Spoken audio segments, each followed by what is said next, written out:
ഏലകൃഷി 40 വർഷത്തെ കാലമായി ഞാൻ ആരംഭിച്ചിട്ട്. എനിക്ക് ഇതുവരെ ഒരു നഷ്ടമായിട്ട് എനിക്ക് ഏലകൃഷി വന്നിട്ടില്ല. എനിക്കിത് അമിത പ്രയോഗമോ വളപ്രയോഗമോ യാതൊന്നും എനിക്കില്ല.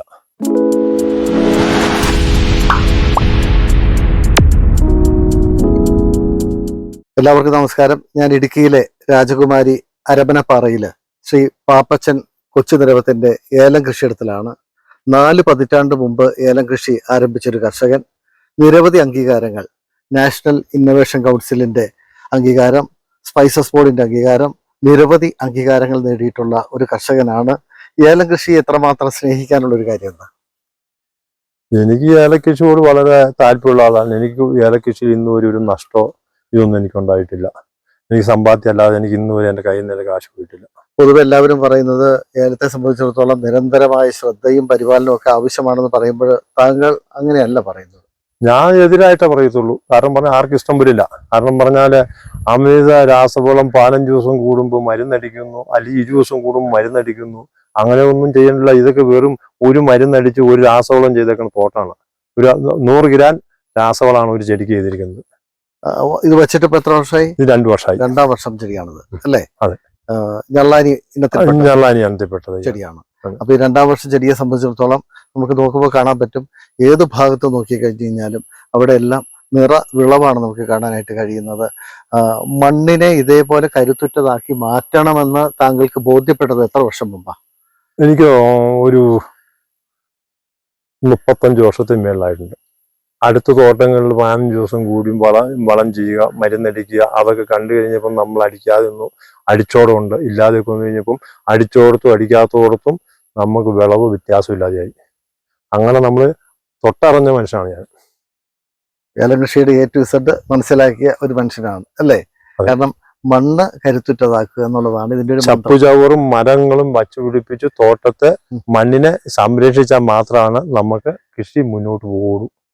അല്ലാതെ കൊണ്ട് ഒരിക്കലും കൃഷി മുന്നോട്ട് പോകത്തില്ല. പൊതുവെ കാലാവസ്ഥയിൽ മാറ്റം ഉണ്ടാവുന്നുണ്ടല്ലേ? കാലാവസ്ഥ വ്യത്യാസമുണ്ട്, വ്യതിയാനമുണ്ട്.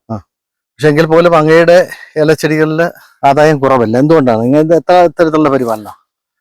ഇത് 2 വർഷം കഴിഞ്ഞു തൈ വെച്ചിട്ട്. 2 വർഷം കഴിഞ്ഞു. അതിന് ശേഷം നമ്മള് ഒരു രാസവളം ചെയ്തിട്ടുണ്ട്, ഒരു മരുന്നടിച്ചിട്ടുണ്ട്. ഈ നിലയിലാണ് പോയിക്കൊണ്ടിരിക്കുന്നത്. ഒരു വളപ്രയോഗം ചെയ്തിട്ടുള്ളൂ. പിന്നെ എന്താണ് താങ്കൾ ഈ വളമാക്കുന്നത്? ശരിക്കും പറഞ്ഞാല് മണ്ണിലുണ്ടാകുന്ന ചപ്പുചവറാണ് മെയിനായിട്ട് വളമായിട്ട് ഉപയോഗിക്കുന്നത്. അല്ലാതെ കൊണ്ട് നമ്മൾ അമിത രാസവളം കൊണ്ടൊന്നും കൃഷി മുന്നോട്ട് പോകില്ല. നമ്മൾ അല്ലാതെ കൊണ്ട് കൃഷി ആൾക്കാരെ കണക്കൂട്ടി രാസവളം കൂടുതൽ ചെയ്താൽ കൂടുതൽ വിളവുണ്ടാവും എന്ന് പറഞ്ഞാൽ അതൊക്കെ വെറുതെയാണ്. താങ്കൾ അങ്ങനെ ചെയ്യാറില്ല? ഞാൻ ചെയ്യാറില്ല. ഇപ്പൊ താങ്കൾ ഏലം കൃഷി ആരംഭിച്ചിട്ട് ഇത്രയും വർഷങ്ങളായിട്ടും അത്തരത്തിലുള്ള ഒരു പരിപാലനം അറിയില്ല? ഇത് നമുക്കില്ല. നമുക്കെല്ലാം ഒരു ഓൾറെഡി കമ്പോസ്റ്റ് എടുക്കാവുന്ന രീതിയിലുള്ള നമ്മൾ ചെയ്തുകൊണ്ടിരിക്കുന്നത്. അതായത് മരം വരവാണെന്ന് പറയുന്ന ഒരാള് അല്ലേ? മരം തന്നെയല്ല, നമ്മുടെ നാടിനും കാലാവസ്ഥയ്ക്ക് ഏറ്റവും അനുകൂലമായ ഒരു ഇതാണ് മരം. ഇപ്പൊ നമ്മള് നവംബർ മാസത്തിലാണ് ഇപ്പൊ ഇവിടെ ഈ തോട്ടത്തിൽ എത്തിയിട്ടുള്ളത്. നവംബർ മാസം നിങ്ങൾ ആദ്യം മുതലേ ഈ ഏലം വെക്കുന്ന കാലം മുതലേ നിങ്ങൾ ഇത് കണ്ടുകൊണ്ടിരിക്കുന്നതാണ്. ഞാൻ ഈ പറയുന്നത് കറക്റ്റ് ആണോ നിങ്ങൾക്ക് വ്യക്തമായിട്ട് അറിയാവുന്നതാണ്. തീർച്ചയായിട്ടും ഈ ഏലം നട്ട ഒരു ഘട്ടത്തിൽ ഇവിടെ വന്നതാണ്. അതായത് ചിമ്പ് അടിച്ച് വരുന്നുള്ളായിരുന്നു. അത് തന്നെ വെച്ച് ആ സമയം മുതൽ വരുന്നതാണ്. ഇപ്പൊ 2 വർഷമായി. 2 വർഷമായി. അപ്പോ ബാക്കി എന്ത് പരിപാലനമാണ് താങ്കൾ ചെയ്യുന്നത്? ഈ ചോടിൽ ഈ ചപ്പി അവർ കൂട്ടി കൊടുക്കും. അത് മാത്രമുള്ള പരിപാടിയുള്ളൂ. ചപ്പിയാവർ മുഴുവൻ ചോറിലോട്ട് കൂട്ടി കൊടുക്കും. ഈ കിടക്കുന്ന പോലെ തന്നെ. ശരി. പിന്നെ കവാത്ത് എടുത്ത് കൊടുക്കും. കവാത്ത് എത്ര നാൾ കൂടുമ്പോൾ? അങ്ങനെയൊന്നുമില്ല, നമുക്ക് സമയമുള്ളപ്പോൾ എടുക്കുക, അങ്ങനെയുള്ള ഇതാണ്. താങ്കളെ സംബന്ധിച്ചിടത്തോളം ഏത് വർഷമായിരുന്നു ദേശീയ അവാർഡ് ലഭിച്ചത്? 95 പൈസ ബോർഡിന്റെ അവാർഡ്, 2010 പൈസ ബോർഡിന്റെ അവാർഡ്, അതിനുശേഷം രാഷ്ട്രപതിയുടെ award, national innovation council award. ഏലം കൃഷിയിലെ വ്യത്യസ്തമായൊരു മാതൃകയ്ക്കാണ് അവാർഡ് കിട്ടിയത്. അതെ അല്ലേ? മറ്റ് സയന്റിസ്റ്റുകളുടെ ഒക്കെ സപ്പോർട്ട് എങ്ങനെയുണ്ട് ഈ ഒരു കാര്യത്തില്? വളരെ നല്ല സപ്പോർട്ടാണ്. പൈസ ബോർഡിൽ നിന്നൊക്കെ വളരെ നല്ല ഇതാണ് നമുക്ക് കിട്ടുന്നത്. അവരിടയ്ക്കൊക്കെ വിസിറ്റ് ചെയ്യാറുണ്ട് ഇവിടെ? ഉണ്ട്. താങ്കളുടെ രീതി എങ്ങനെയാണെന്ന് മനസ്സിലാക്കാനായിട്ട് ഇവിടെ വിസിറ്റ് ചെയ്യാറുണ്ട്. ഈ പ്ലോട്ട് തന്നെ എത്രത്തോളം ഏലം ചെടികളുണ്ട്? ഇതൊരു 12 ഏക്കറുണ്ട്. 12 ഏക്കർ. 12 ഏക്കറിൽ ഒരേ പ്രായത്തിൽ ഒരേ ഇതിലുള്ള ചെടിയാണ്. ഈ തണൽ ക്രമീകരിക്കാനായിട്ട് എന്താ ചെയ്തിട്ടുള്ളത്? താങ്കൾ ഇതെല്ലാം ഇത് പുതിയ പ്ലാന്റ് ആണ്. ഇതിൻ്റെ ഉള്ളിൽ പുതിയ മരങ്ങൾ വെച്ച് പിടിപ്പിച്ചതാണ്. അതിങ്ങനെ കറക്റ്റ് ആയിട്ടുള്ള കാര്യങ്ങൾ നടത്തിക്കൊണ്ടിരിക്കും. മരങ്ങൾ എന്ത് മരങ്ങളാണ് വെച്ചു? ഇതിൻ്റെ ഉള്ളിൽ ഇപ്പൊ ചൗക്ക, കാരണ, മെയിനായിട്ട് പിന്നെ കുറെ കാട്ടുമരങ്ങള്, പ്ലാവ് അങ്ങനെയുള്ള കാര്യങ്ങളൊക്കെ ഉണ്ട്. ഈ ചൗക്കയും കരണയും എല്ലാം നമ്മള് ഏലച്ചെടികൾ നടുന്നേക്ക് മുമ്പേ നട്ടിരുന്നോ? എത്ര തവണ വിളവെടുപ്പ് ഈ സീസണിൽ നടത്തി? ഇപ്പൊ 2 കഴിഞ്ഞു. 2 വിളവെടുപ്പ് കഴിഞ്ഞുള്ളൂ. ഇപ്പൊ വിളവെടുക്കാനായോ? ആയി. പൊതുവെ ഈ വർഷം എല്ലാ കർഷകരും പറയുന്ന ഒരു കാര്യം ഏലച്ചെടികളിൽ വേണ്ടത്ര വിളവുണ്ടാവുന്നില്ല എന്നുള്ളതാണ്. അമിത രാസവള പ്രയോഗവും അമിത മരുന്ന് പ്രയോഗവും നാടിനും മണ്ണിനും ദോഷകരായിരിക്കും. അപ്പൊ ഈ രംഗത്ത് താങ്കളുടെ ഈ രീതി അവലംബിക്കുന്ന കർഷകർ വേറെ ഉണ്ടോ? താങ്കളെ പോലുള്ള കർഷകർ അത് പറഞ്ഞ് അംഗീകരിക്കേണ്ട. ഇത് ചെയ്തില്ലെങ്കിൽ ഉണ്ടാവില്ലെന്നാ പറഞ്ഞത്. ഉണ്ടാവില്ലെങ്കിൽ ഇതുപോലെ തോട്ടത്തിൽ കായ്ക്കണ എന്നാന്ന് വെച്ചാ ഇതുപോലെ തോട്ടത്തിൽ കായ്ക്കണ എന്നാന്ന് വെച്ചാൽ ഏലം കായ്ക്കണമെങ്കിൽ ഇതെന്നാ ഈ നാട്ടിലെല്ലാവർക്കും അറിയാവുന്നതല്ലേ ഇതുപോലെ കൃഷി ചെയ്തു തന്നെയെന്നും. താങ്കളുടെ അഭിപ്രായത്തിൽ ഈ ഒരു ചോടയാലും ഇപ്പൊ 2 വർഷമായ ഒരു ചോടയാലത്തിൽ നിന്ന് എത്രത്തോളം ആദായം കിട്ടും? ഈ ചെടിയെല്ലാം 2 കിലോക്കെ കിട്ടും. 2 കിലോക്കെ കിട്ടും. ഒരു സീസണിൽ എത്ര എടുപ്പ് നമുക്ക് എടുക്കാൻ പറ്റും? അത് ക്ലൈമറ്റ് പോലെ ഇരിക്കാം. കഴിഞ്ഞ കൊല്ലമൊക്കെ മാർച്ച് വരെയും കായെടുത്തു. ഈ വർഷത്തെ ക്ലൈമറ്റ് എങ്ങനെയാണെന്ന് പറയാൻ പറ്റത്തില്ല.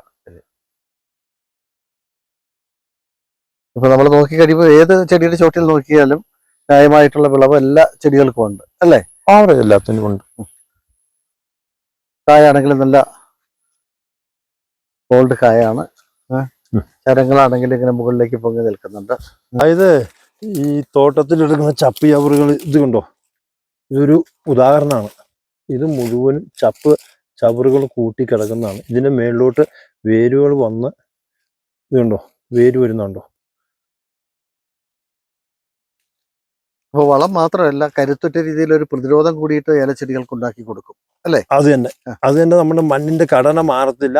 അതിന്റെ ഒരിക്കലും ഇതിന്റെ ഓർഗാനിക് കാർബണിന്റെ അളവ് കുറയില്ല, pH കുറയില്ല. രാസവളം ചെയ്തു കഴിഞ്ഞാൽ pH, ഓർഗാനിക് കാർബൺ എല്ലാം കുറയും.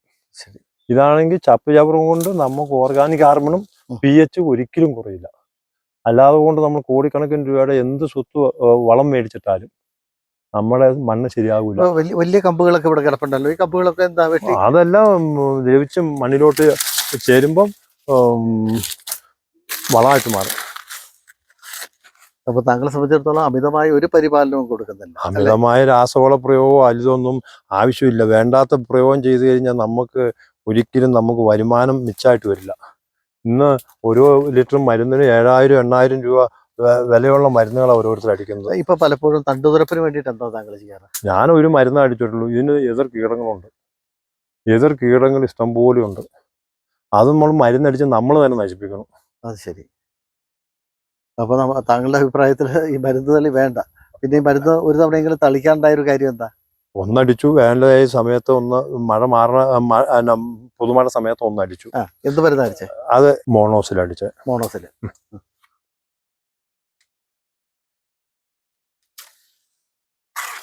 പൂക്കൾ നന്നായിട്ടുണ്ടാവുന്നുണ്ട് അല്ലേ? എല്ലാം കൊണ്ടും എനിക്ക് ഈ വർഷം തോട്ടം മോശമല്ല. അമിത പ്രയോഗം വന്നു കഴിഞ്ഞാൽ നമുക്കത് ദ്രോഹം അല്ലാതെ ഗുണം കിട്ടില്ല. ഈ കൃഷിയിടത്തിന്റെ ഓരോ ഭാഗത്തേക്ക് പോകുന്തോറും നമുക്ക് കൂടുതൽ ആകർഷകമായ കാഴ്ചയാണ്. അതായത് വിളവ് കുറയുന്നില്ല എന്നുള്ളതാണ് പ്രത്യേകത. ഇതിപ്പോ കവാത്തെടുത്തിട്ട് എത്ര നാളുകളായി? ഇത് ഈ വർഷം സീസൺ ഫസ്റ്റ് ഒരു കവാത്ത് എടുത്തുള്ളൂ. തൊഴിലാളികളെ വേണ്ടത്ര കിട്ടുന്നുണ്ടോ? തൊഴിലാളികൾ ഈ വർഷം ഇച്ചിരി ഷോർട്ടേജ് ഉണ്ട്. ഞാൻ പറഞ്ഞ പോലെ ഏതൊരു ഭാഗത്തേക്ക് ചെന്നാലും നമ്മളെ ഏറെ സന്തോഷിപ്പിക്കുന്ന ഒരു കാഴ്ചയാണിത്. കാരണം കായ്ഫലം ഒട്ടും കുറവില്ല. ഏലം നല്ലതുപോലെ കായ്ച്ച് മറിഞ്ഞു കിടക്കുന്ന ഒരു കാഴ്ചയാണ് പാപ്പച്ചൻ കൊച്ചുനിരവത്തിന്റെ കൃഷിയിടത്തിലുള്ളത്. ഈ കൃഷിയുടെ കാഴ്ചയാണ് ഇന്ന് പ്രേക്ഷകരെ പരിചയപ്പെടുത്തിയത്. വരമാണെന്ന് ആവർത്തിച്ച് പറയുന്ന ഒരു കർഷകൻ. മണ്ണിന്റെ ഫലപുഷ്ടി കുറയാതെ നമ്മൾ നോക്കണമെങ്കിൽ അമിതമായ കീടനാശിനി പ്രയോഗം, അമിതമായ വളപ്രയോഗം എല്ലാം ഒഴിവാക്കണമെന്നാണ് ഈ കർഷകന്റെ അഭിപ്രായം. ഇവിടെ പ്രത്യേകത എന്ന് പറഞ്ഞാൽ 40-ന് മുകളിൽ കൊത്തിന് യാതൊരു കുറവുമില്ല. ഇതാണ് മണ്ണ് സംരക്ഷിച്ചാൽ ഉണ്ടാവുന്നതിൻ്റെ ഗുണമായിരിക്കും. ഇത് 2ാം വർഷമാണ്, വള്ളി നീളം കുറവാണ്, ഇനിയാണ് വള്ളി നീളം വരുള്ളൂ. ഇനി വള്ളി നീളം വയ്ക്കും അല്ലേ? അതെ, അതിനുള്ള ഉദാഹരണമാണ് ഈ കാണുന്നത്. ഏലച്ചെടികൾക്ക് മണ്ണിട്ട് കൊടുക്കുന്ന ഒരു സമ്പ്രദായമുണ്ട്. അത് എത്രാം വർഷമാണ് ചെയ്യേണ്ടത്? താങ്കൾ അങ്ങനെ ചെയ്യാറുണ്ടോ? ഞാൻ ചെയ്യാറില്ല. എനിക്ക് 40 വർഷത്തിന് മുകളിലുള്ള ഏലച്ചെടിയുണ്ട്. ഞാൻ ഇതുവരെ മണ്ണിളക്കി പണിയുന്ന പരിപാടി എനിക്കില്ല. എനിക്ക് ഈ ചപ്പുചവറ് മാത്രം തോട്ടങ്ങളിൽ. ഈ തൈ വെക്കുമ്പോ എങ്ങനെയാ, എന്തോരാഴത്തിലാണ് വെക്കുന്നത്? അതെന്താണ് ശ്രദ്ധിക്കുന്നത്? 1.5 അടി താഴ്ചയുള്ള കുഴികൾ കുത്തി മൂടി തൈ വെക്കുന്നു.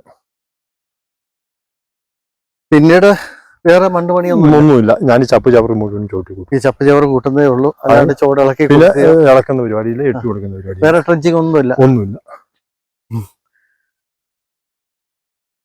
ഒരു ട്രെഞ്ചിങ് യാതൊന്നും ചെയ്തില്ല. ട്രെഞ്ചിങ് ഒക്കെ ചെയ്താണ്ടല്ലോ അയ്യൊന്നും ഇവിടെ ഒന്നും നിൽക്കൂല. എന്തിനൊന്നും വേണ്ടാത്ത വയ്യാവലി ചെയ്യേണ്ട കാര്യമില്ല. ഇതാണ് ഈ കൃഷിയിടത്തിന്റെ മുകൾ തട്ട് കാഴ്ച അല്ലേ? അതെ. ഇതെന്തൊക്കെ മരങ്ങളാ? തണൽ മരങ്ങൾ. ഇത് ചൗക്ക, കുമ്പിള്, അങ്ങനെ പല പല പ്ലാവ്, അങ്ങനെയുള്ള പല പല മരങ്ങളുണ്ട്. അപ്പൊ ഇതെല്ലാം ഏലം വെക്കുന്നതിന് മുന്നോടിയായിട്ട് തന്നെ വെച്ചു. അതിനുശേഷമാണ് തട്ട നട്ടത്. അതെ. 2 വർഷമായി ചെടി. അതെ. നല്ല പച്ച നിറത്തില് ഇലകൾ. അതെ.